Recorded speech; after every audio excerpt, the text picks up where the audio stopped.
პუტინის გადადგომის მოთხოვნით მოსკოვში ხელმოწერების შეგროვება დაიწყო. საზოგადოებისათვის ცნობილმა სახეებმა პეტიცია შეადგინეს და რუსეთის პრემიერს სახლში წასვლა ურჩიეს. სამგვერდიან დოკუმენტში დეტალურად არის აღწერილი მიზეზები თუ რატომ უნდა დატოვოს პუტინმა თანამდებობა. დემოკრატიული ღირებულებების იგნორირება, ადამიანის უფლებების დარღვევა, მეზობლების დევნა და რეკეტიეს. მცირე ჩამონათვალია იმ პრეტენზიებისა, რომელიც რუსულ საზოგადოებაში პროტესტის მიზეზი გახდა. აქციას წადი პუტინო უკვე შეუერთდნენ პოლიტიკოსები, ჟურნალისტები და მწერლები. მათ დღეს ქრონიკის კორესპონდენტი მოსკოვში თამარ გოცირიძე საუბრა, რომელიც ახლა პირდაპირ ეთერში გვერდება. თამუნა, აქვს თუ არა ამ ადამიანებს იმედი, რომ მათ პეტიციას რაიმე სახის რეაგირება მაინც მოყვება?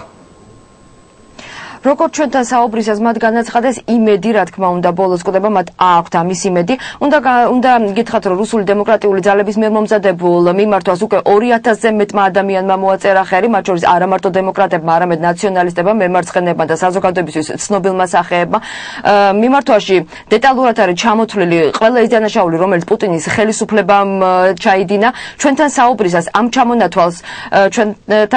ამ ჩამონათვალს საქართველოსთან ომიც კი ასევე მიმართვაში სულ ბოლოს ნათქვამია, რომ პუტინი თავის ხელისუფლებას უბრძოლველად არ დათმობს, პუტინი სამუდამოდ მმართველობას სურს, რათა ჩადენილი დანაშაულებებზე მან პასუხი არ აგოს. ეს კი რუსი ხალხისთვის დამამცირებელია, ხოლო ქვეყნისთვის ძალიან სახიფათო. ხელმომწერების სამართალდამცავებს და ძალოვანებს თხოვენ, რომ არ განიხილონ ხელისუფლების მიერ ჩადენილი დანაშაულებები, როგორც ხალხის წინააღმდეგ და თავისი ხალხის წინააღმდეგ მათ არანაირი მოქმედებები არ განმართონ.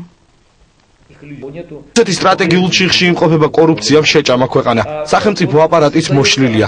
10 წელი დაკარგულია. პუტინის ხელისუფლებაში ყოფნის დროს დარღვევების ჩამოთვლა შეიძლება დიდი დრო დასჭირდეს.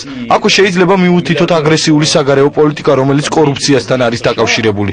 უპატიებელია საქართველოსთან სამარცხვინო ომიც. რეალურად ქვეყნის მართვაში მედვედევის ნაცვლად კვლავ პუტინი იღებს მონაწილეობას.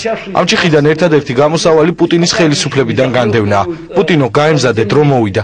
პუტინის მმართველობის გაგრძელების შემთხვევაში რუსეთი დაშლის საფრთხის წინაშე დადგება.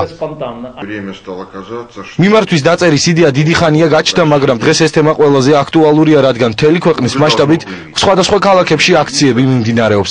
აქციის მონაწილეების ერთ-ერთი მოთხოვნაა გადადგეს პუტინი. მანამ სანამ პუტინისგან ქვეყანა არ გათავისუფლდება, შეუძლებელია დემოკრატიული რეფორმების გატარება. ასევე წარმოუდგენელია სახელმწიფოს წინსვლა. რუსული პოლიტიკიდან პუტინიზმი აუცილებლად უნდა აღმოიფხვრას. ქვეყანა ღრმა სისტემურ კრიზისშია, ეკონომიკა მთლიანად კორუმპირებულია. კავკასიაში არასტაბილური სიტუაციაა, არ არის განვითარებული პოლიტიკური სისტემა. პუტინი ყველაზე მნიშვნელოვანი დაბრკოლებაა ქვეყნის რეალური წინსვლისთვის.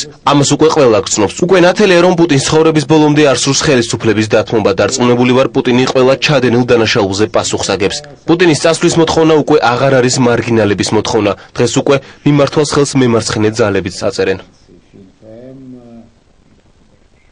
როგორც მოგახსენეთ, მიმართვაზე ხელმოწერათა რიცხვი სულ უფრო იზრდება, თუმცა ინტერნეტ საიტებზე, სადაც მიმართვა განთავსებული, ჰაკერული თავდასხმები უკვე განხორციელდა.